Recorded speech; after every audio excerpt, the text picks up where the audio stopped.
everyone. Welcome back to another episode of Explore the Spectrum. I'm your host, Janetta Bryant, and we are joined with Scott Garner. How are you doing today, Scott? Excellent. How are you today? I'm doing really well, thank you. I'm excited to chat with you. You've got a lot going on up there in Indiana, and I'd love for you to tell us a little bit about your program. Tell us, how did you get into this, and what are you currently working on?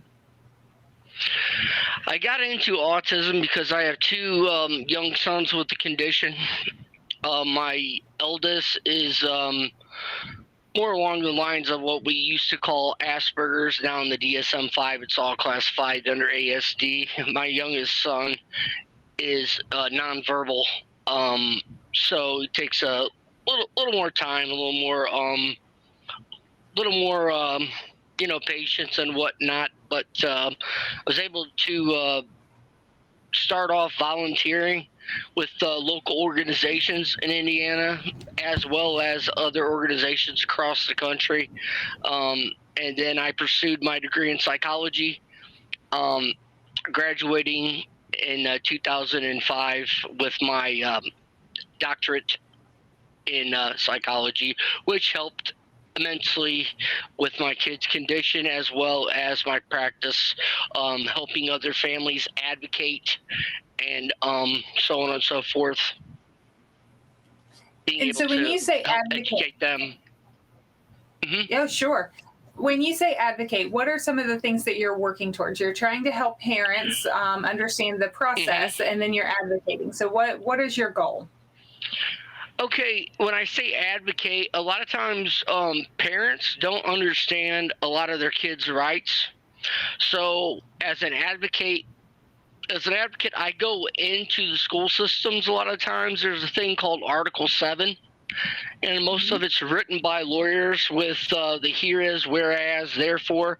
A lot of parents don't know the legalese to it as to where I have the understanding, and I go into the IEPs, the individual educational programs, and I sit down with the special needs director or the superintendent over special needs, and I advocate for the child, and I give the parents their options that, you're not, you have rights. You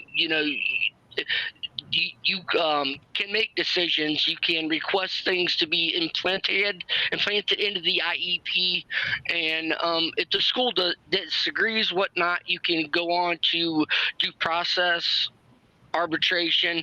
I explain their rights basically so that they're not alone. They know that they've got somebody, that understands the legal aspects to the IEP in the educational process.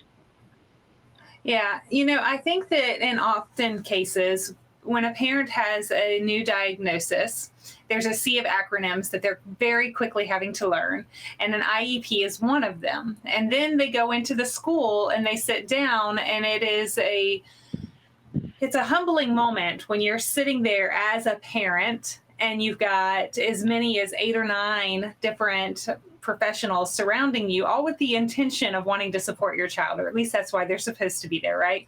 But in that moment, they're going to tell you every one of your child's deficits in order to try to correct them. But it's almost like death of 1,000 paper cuts. And you aren't human if it doesn't impact you some. And it does impact you emotionally. It stings because you're championing for your child.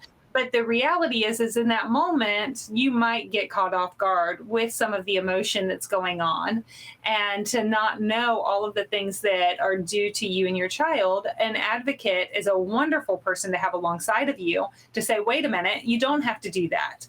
And it could be because you're not savvy enough just yet. You haven't been around the block enough times in these IEP meetings to know what to ask for, or it could be because you're caught off guard emotionally. But having somebody that knows all of the rules and knows what rights your child has is something that's really valuable. I applaud you for doing that with your families.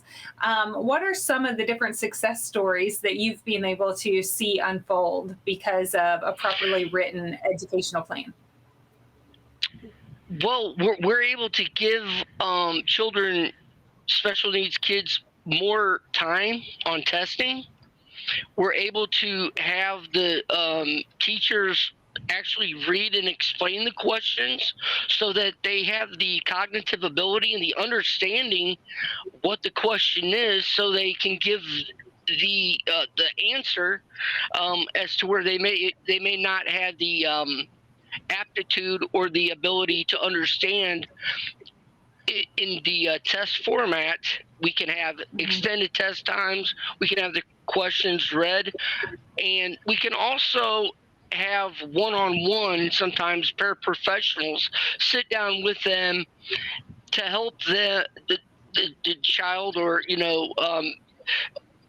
help explain them, what the question that they're asking in the test, in the format.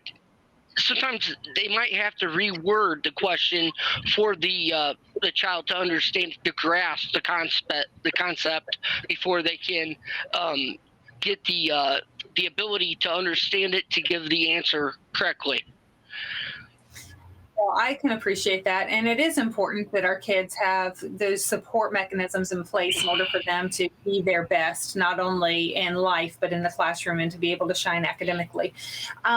So if someone is listening and they're in Indiana, I'm imagining that you're geographically bound somewhat to Indiana or near there. But if it's beyond that, correct me by all means.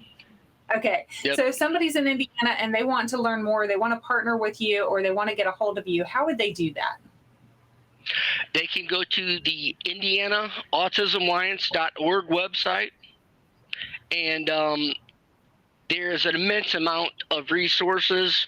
They can click on pages that can take them to ADA providers, that can take them to speech therapists, all kinds of information. There's a platitude of information that we have listed there. We have a very good webmaster that keeps that up daily. They take down the old events and they put up the current things. I'm very happy with the Hayes Group, that they do an immense job on our site, and we're very proud to partner with them.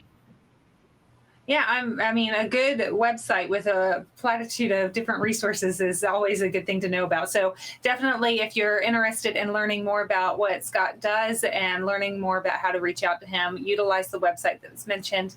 And for all of you that are joining us, I appreciate your time and learning a little bit more about how we continue to explore the possibilities.